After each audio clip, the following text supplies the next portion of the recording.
Rajesh law centre में आप लोगों का स्वागत है। आज हम लोग चर्चा करेंगे कि यदि किसी बालक के साथ कोई अपराध हुआ और वो बालक अनुसूचित जाति या अनुसूचित जनजाति के वर्ग का है, तो निश्चित तौर से अगर उसके विरुद्ध कोई छेड़खानी का अपराध हुआ, लैंगिक प्रकृति का कोई अपराध हुआ, बलात्संग जैसे कोई अपराध हुआ, तो उस पे पॉक्सो एक्ट के साथ साथ SC/ST एक्ट का भी मुकदमा चलेगा। अब प्रश्न यहाँ पे यह है कि पॉक्सो एक्ट के साथ साथ SC/ST की कौन कौन सी धारा लगेगी, या SC/ST की कौन सी धारा के साथ पॉक्सो की कौन सी धारा लगेगी। तो ये बात तो मैं आपको एक अलग वीडियो में बना के बता दूंगा, क्योंकि अब सारी बातें एक वीडियो में पॉसिबल नहीं, ठीक है। हाँ, कुछ चीज़ आपको मोटा मोटा जरूर बता दूंगा। जैसे अगर बालिका के साथ बलात्संग हुआ, बालिका के साथ बलात्संग जैसे अपराध हुए, जो कि बलात्संग की परिभाषा में वर्तमान में दिया गया धारा 63 IPC BNS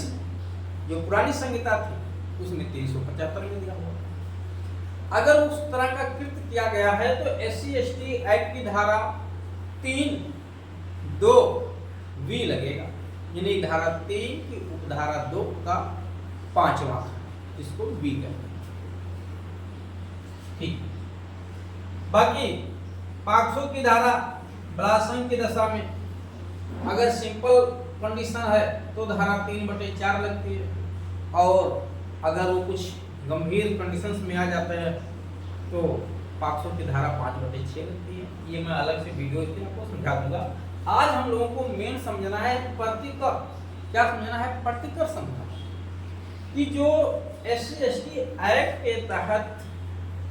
पीड़ित को राहत राशि दिया जाना है, और जो पॉक्सो एक्ट के तहत राहत राशि दिए जाने का प्रावधान किया गया है, क्या अगर पॉक्सो एक्ट के तहत दिलाया जाता है तो SC/ST एक्ट के तहत नहीं दिया जाएगा, या SC/ST एक्ट के तहत दिलाया जाता है तो पॉक्सो एक्ट के तहत नहीं दिया जाएगा। इस पे क्या नियम कहता है मैं आपको डिटेल में समझाऊंगा, आपका सारा कंफ्यूजन दूर करूंगा। समझिए, अधिकतर लोगों को इस बात की जानकारी नहीं, ठीक है। हवा में तीर चला देते, लग गया तो ठीक है, निशाना नहीं तो कोई बात नहीं, बट हवा में तीर नहीं चलाना, विद प्रोविजन एक एक करके मैं आपको बताऊंगा। मैं सबसे पहले आपको बता दूं, यहाँ मैं उन लोगों की बात कर रहा हूँ जिनकी उम्र 18 साल से कम है, जिन्हें बालक कहा गया। कहाँ पे? पॉक्सो एक्ट की धारा 2 के खंड भाग यानी 2D में डिफाइन किया गया है बालक, और वहाँ बालक का मतलब है जिसकी उम्र 18 साल से कम, ठीक। अब अगर उसके साथ पॉक्सो एक्ट लगा, पॉक्सो एक्ट का मतलब ही है, पॉक्सो एक्ट का मतलब ही है कि बालक के विरुद्ध या तो कोई कुकृत्य किया गया होगा, या तो जो है लैंगिक प्रकृति का कार्य किया गया होगा, या तो आप प्राकृतिक संबंध, छेड़खान, रेप, यही सब कृत्य किए गए, तभी पॉक्सो लगता है, ठीक है। यानी बालकों के शरीर का दुरुपयोग करना, और उसके साथ SC/ST एक्ट भी लग जाता है। अगर वो SC/ST समुदाय से आने वाला बालक है तो नहीं तो कोई बात नहीं, अगर पीड़ित SC/ST समुदाय से आता है तो SC/ST एक्ट भी लगेगा। अब राहत राशि की बात यहाँ भी की गई है, जिसे रेप वगैरह की कंडीशन में 5-5 लाख रुपए तक का प्रावधान है। यहाँ सामूहिक रेप है तो 8 लाख रुपए का प्रावधान है, ठीक है, और छेड़खानी वगैरह के केस में है तो राहत राशि कम है। ऐसी स्थिति में पॉक्सो एक्ट के तहत क्या राहत राशि दिया जाना है? पॉक्सो एक्ट के तहत कोई राहत राशि निर्धारित नहीं। SC/ST एक्ट में तो निर्धारित राशि है रेप या सामूहिक रेप की दशा में, और साथ ही साथ अन्य उपचार की भी बात की गई। केवल वो कैश पैसा देने तक ही बात सीमित नहीं है, ये अलग की बात है। सरकारें देने का प्रावधान नहीं कर रखी हैं, दिया नहीं जाता है, या दिया जाता है तो बीच में अथॉरिटियां खा जाती हैं, ठीक है। जिन अथॉरिटियों की मॉनिटरिंग की जिम्मेदारी दी गई है, पॉक्सो एक्ट के तहत अपराध होने पे, SC/ST एक्ट के तहत अपराध होने पे, वो अपने कर्तव्यों का निर्वहन नहीं करते हैं, क्योंकि उनकी जिम्मेदारी इस एक्ट के तहत होने वाले अपराधों की मॉनिटरिंग करें कि एक्ट सही से लागू हो पा रहा है कि नहीं, न्याय मिल पा रहा है कि नहीं मिल पा रहा है। खैर चलिए, जितना मेरे बस में हो उतना तो मैं आपको बताऊंगा। हाँ, एक बात और बता दें आपको कि किसी भी व्यक्ति को कोई भी लीगल एडवाइस लेना है, किसी को भी कोई लीगल एडवाइस लेना है, चाहे वो SC/ST एक्ट हो, पॉक्सो हो, गुंडा एक्ट हो, गैंगस्टर हो, प्रॉपर्टी उत्तराधिकार का कोई भी मामला हो, सिविल क्रिमिनल, आप इस दिए गए नंबर पे संपर्क करके अपनी सुविधा अनुसार जानकारी ले सकते हैं। हाँ, उसकी जो रिजनेबल फीस है वो आपको जमा करना। तो SC/ST पॉक्सो एक्ट में आप देखेंगे, पॉक्सो एक्ट में भी संशोधन हुआ है, SC/ST एक्ट में भी संशोधन हुआ है। पॉक्सो एक्ट में भी नियम है और SC/ST एक्ट में भी नियम बना हुआ है। पॉक्सो एक्ट में जो पहले नियम था, एक्ट 2012 का है, उसके बाद का नियम है, लेकिन अब 2012 के बाद नियम में संशोधन करके एक दूसरा नियम लाया गया है 2020 का। तो पॉक्सो एक्ट में आप पढ़ेंगे तो न्यायालय का जो कर्तव्य है, पॉक्सो एक्ट के तहत जो न्यायालय का कर्तव्य बनाया गया है, वो धारा 33 की उपधारा 8, धारा 33 की उपधारा 8 के तहत न्यायालय का कर्तव्य है प्रतिकर दिलाने का, ठीक है। और एक आपको जो नियम है, नियम में आपको जो है, जो पुराना एक्ट था उसकी धारा 7 थी, नियमावली की बात न करो, ध्यान दीजिए, जो रूल है एक्ट की बात नहीं करो। और जो नया नियम आया है 2020 के एक्ट से, उसका नियम नंबर 9, ठीक है, उसमें थोड़े से नियम बढ़ा दिए गए हैं, यानी जो नया रूल आया है पुराने को हटा करके उसको थोड़ा सा और डिस्क्राइब करके लंबी कर दिया गया। तो यहाँ 7 में भी देखेंगे, 9 में भी देखेंगे, जो इसकी उपधारा 6 है, चाहे 7 का 6 हो या इसका 6, 9 का 6, ठीक है। ये मैं देखिए, ये धारा है पॉक्सो एक्ट की धारा 33 की उपधारा, पॉक्सो एक्ट का जो पुराना नियम था धारा 7 को धारा 6 अंतिम उपधारा, और जो नया नियम आया है 2020 का पॉक्सो एक्ट में, पुराने को हटा करके वो 9 को उपधारा वही सेम है, जो सेक्शन बदल गया है 9। इसके तहत जो राहत राशि देने की बात की गई है, ठीक है, इसकी बात अभी ना करिए आप 6 की, अब 1 2 3 4 5 6 सभी, तो हम लोग मोटे मोटे आपको 7 और 6 की ही बात करें। इसमें प्रतिकर दिलाने की बात अंतरिम तौर से भी की गई है, यानी पॉक्सो एक्ट लगने पे राहत राशि FIR लॉज होने के बाद भी अदालत तुरंत दिला सकती है। आप सब मामला तो अदालत में गया नहीं, अरे भाई अदालत में चला गया है मामला, या आप कंफ्यूजन में है, अदालत में नहीं गया है, आप केवल तब जानते हैं अदालत में जाना जब चार्जशीट चली जाए, पुलिस रिपोर्ट बन के अदालत में चला जाए मामला, तभी जाना कहते हैं। नहीं भाई, FIR जैसे ही लॉन्च होता है तुरंत उस पुलिस अधिकारी की जिम्मेदारी होती है कि उस अपराध का संज्ञान लेने के लिए जो सक्षम मजिस्ट्रेट है या न्यायालय उसे सूचित किया जाए, उसकी एक कॉपी उसको भेज दी जाती है अदालत। FIR लॉन्च होते ही तत्काल उसकी एक कॉपी जो है कोर्ट को भेज दी जाती है। और SC/ST एक्ट के तहत अपराध का संज्ञान लेने के लिए स्पेशल कोर्ट बनाया गया है धारा 28 के तहत। और जो CRPC थी पुरानी, CRPC की धारा 357, CRPC की धारा 357 अब नई धारा हो गई, सॉरी 157 जो नई धारा हो गई है वो 177 भारतीय नागरिक सुरक्षा संहिता, जो नई संहिता आ गई है, ठीक है। CRPC की धारा 157, जो नागरिक सुरक्षा संहिता 2023 का एक्ट आ गया है, उसकी धारा 117। इसके तहत पुलिस अधिकारी की जिम्मेदारी है, पुलिस अधिकारी की जिम्मेदारी है कि FIR जैसे ही पॉक्सो एक्ट में लॉन्च, पॉक्सो एक्ट में नहीं, एनी लॉन्च, किसी भी विधि के तुरंत वो कोर्ट को इन्फॉर्म करें, किस कोर्ट को जो अपराध का संज्ञान लेने के लिए सक्षम है। तो इस अपराध के तहत, यानी चाहे SC/ST एक्ट के तहत चाहे पॉक्सो एक्ट के तहत अगर FIR लॉन्च करते हैं तो SC/ST कोर्ट को या पॉक्सो कोर्ट को सूचित करना है, क्योंकि वो संज्ञान लेने के लिए सक्षम है। भारतीय नागरिक सुरक्षा संहिता की धारा 210 में जो मजिस्ट्रेट का उल्लेख किया गया है, या जो CRPC की धारा 190 है, उसके तहत जो मजिस्ट्रेट को पावर दी गई है, वो जो मजिस्ट्रेट का नियम लागू नहीं होगा, क्योंकि वो CRPC या BNS जो है एक सामान्य प्रोसीजर है। उसकी धारा 4 जब आप पढ़ेंगे, ठीक है, चाहे CRPC हो या भारतीय नागरिक सुरक्षा संहिता की धारा 4 पढ़ेंगे तो साफ साफ कहते हैं उसकी धारा 2 कि अगर कोई विशेष विधि में कोई विशेष प्रक्रिया लिखी हुई है तो वहाँ से CRPC या भारतीय नागरिक सुरक्षा संहिता लागू नहीं होगी, बल्कि क्या लागू होगा,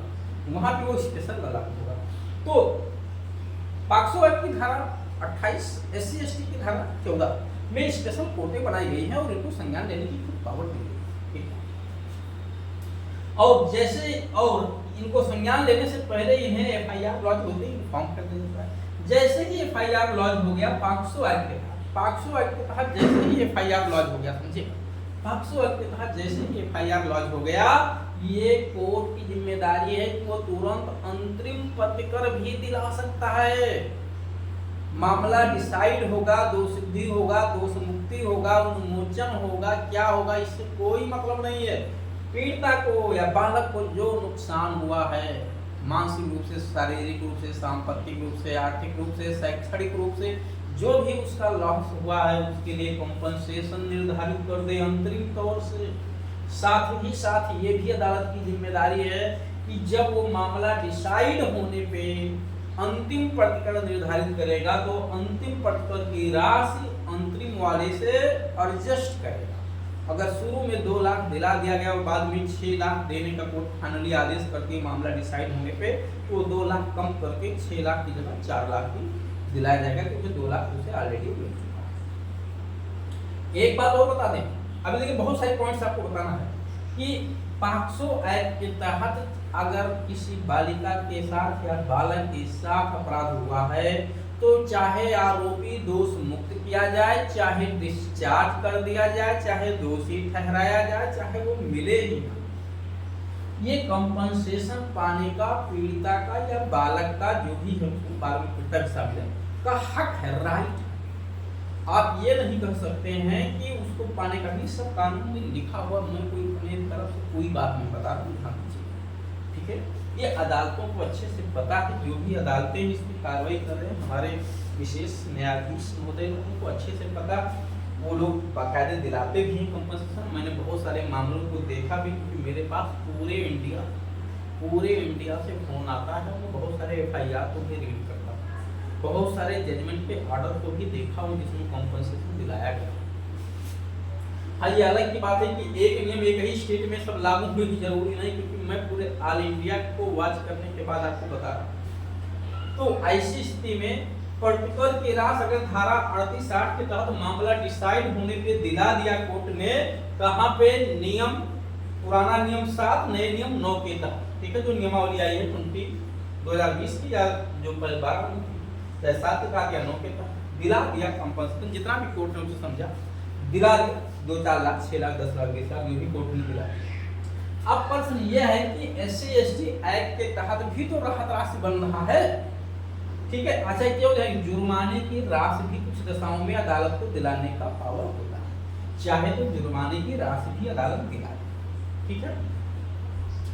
नहीं तो अगर नहीं दिलाना है तो जुर्माने की राशि नहीं दिलाएगा। अगर उसको लगता है केवल एक कंपनसेशन भी पर्याप्त है तो जुर्माने की राशि जो दिया जाना है आरोपी के द्वारा वो सरकारी खजाने में चला जाएगा, वो पीड़ित को नहीं मिलेगा, ठीक। अब एक बात और है कि ये जब कोर्ट आदेश करता है जजमेंट की, तो आदेश की तारीख से जो है 30 दिन के भीतर ये राहत राशि मिल जाना चाहिए। ये कोर्ट आदेश किसको करता है? ये आप CRPC में देखेंगे तो एक फंड बना हुआ है ऐसी कंडीशन में महिलाओं के लिए, खासतौर पर बालकों के लिए 357 एक स्कीम है जो बाद में लाया गया, ठीक है, 2008 में लाया गया 357 अब ये नई संहिता, ठीक है, 357 में आप देखेंगे 357 में तो कंपनसेशन है, 357 में स्कीम है जहाँ स्कीम बनाने की जिम्मेदारी केंद्र और राज्य को मिलकर दी गई है। और 357(2) के तहत 3 के तहत कोर्ट रिकमेंड करता है न्यायालय के आदेश से तुम डालसा या सालसा जो भी होते हैं जिला विधिक सेवा प्राधिकरण या राज्य विधिक सेवा प्राधिकरण, उनकी जिम्मेदारी होती है कि 30 डेज के भीतर उसको कंपनसेशन मुहैया कराए। अब ये जो भारतीय नागरिक सुरक्षा संहिता की धारा हो गई है वो 396 हो गई, 396, ठीक है, तो चाहे 396 हो जाए 357 हो जाए, इससे मतलब नहीं, प्रोविजन तो होगी के तहत, या अगर इसके तहत कोई फंड नहीं है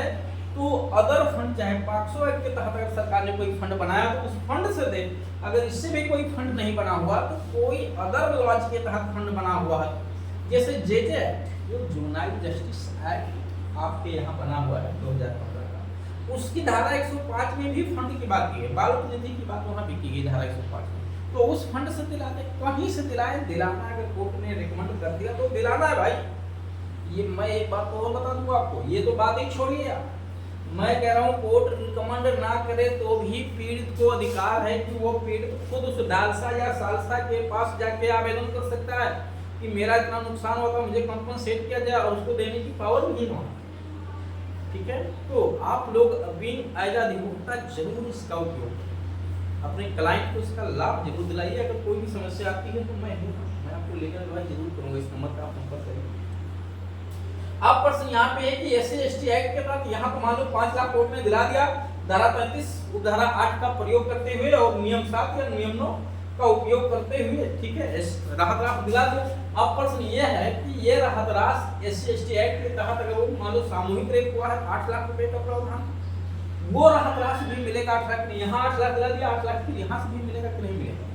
तो एक बात मैं आपको बता दूं, बिल्कुल मिलेगा, इसमें कभी कोई एडजस्ट करने की बात नहीं है, बिल्कुल साफ है, क्लियर कट है कानून। पॉक्सो एक्ट के तहत अगर कोर्ट ने दिला दिया है राहत राशि, चाहे 2 लाख, 4 लाख, 6 लाख, 10 लाख, चाहे जो दिलाया है, तो पॉक्सो एक्ट की धारा यानी जो नियम है, पॉक्सो एक्ट का जो नियम 2012 का है, उसकी धारा 7 की उपधारा 6 और जो नियम 20 बनाया गया पुराने वाले को हटा करके, उसकी धारा 9 की उपधारा 6 साफ साफ कहती है कि इस एक्ट के तहत, इस प्रोविजन के तहत जो भी फंड की राशि पीड़िता को दिलाया गया या बालक को दिलाया गया है, वो किसी अन्य विधि में उसके इस तरह के किसी राशि के पाने के अधिकार को ये प्रभावित नहीं करेगी। बिल्कुल साफ साफ लिखा, कोई कंफ्यूजन नहीं, कोई डाउट नहीं है। तो कानून बिल्कुल स्पष्ट है, क्योंकि ये जो SC/ST एक्ट के तहत दिया जा रहा है, ये उस देने का उद्देश्य वो व्यक्ति उस समुदाय से आता है, वो व्यक्ति अत्याचार से पीड़ित है, सामाजिक अत्याचार से पीड़ित है, वो असहाय है इकोनॉमी के लिए, उसको अपना केस लड़ने के लिए ये पैसा दिलाया जाता है, उसको अपने जीवन को फिर से सुधारने के लिए पैसा दिलाया जाता है। और पॉक्सो एक्ट के तहत जो दिलाया जा रहा है, ये उसको शारीरिक मानसिक रूप से भी नुकसान का दिलाया जाता है, सामाजिक रूप से जो हानि हुई है बालिका का या बालक का, उसके लिए दिलाया जाता है। दोनों अलग अलग हैं, बिल्कुल दिए जाने का प्रावधान, कोई डाउट नहीं, इतने ही। ठीक है, मैं आपको एक दृष्टांत और दे दूं, यद्यपि वीडियो थोड़ा लंबी हो रहा होगा, बट आप लोग नॉलेजफुल, ठीक है। हाँ, लीगल एडवाइस के लिए मैं पहले ही कहते हैं, इस नंबर पे आप संपर्क करके कोई भी लीगल जानकारी ले सकते हैं। हाँ, उसकी जो रीजनेबल फीस है वो आपको जमा करनी होगी। दूसरी बात, आप देखेंगे BNS में 357B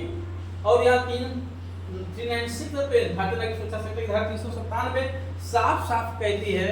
कि जो रेप